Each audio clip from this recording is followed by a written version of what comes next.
Samtang niya ay good news kasama electricity rate sa Davao Light and Power Company sa Mayo o Mikunhod. At ang sanong kompleto detalye sa report, Radyoman Will Duran.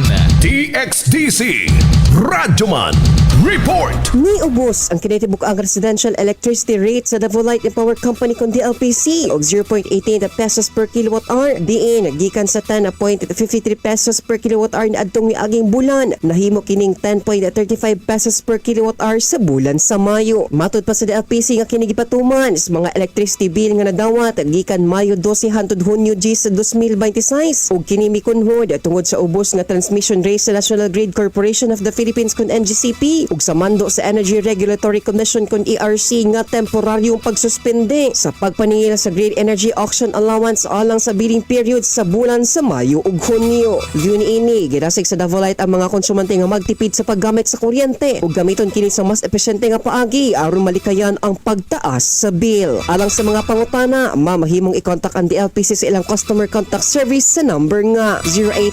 082-229-3572. Kasama mo sa balita og serbisyo publiko. Radyoman Will Duran at Tatak RMN.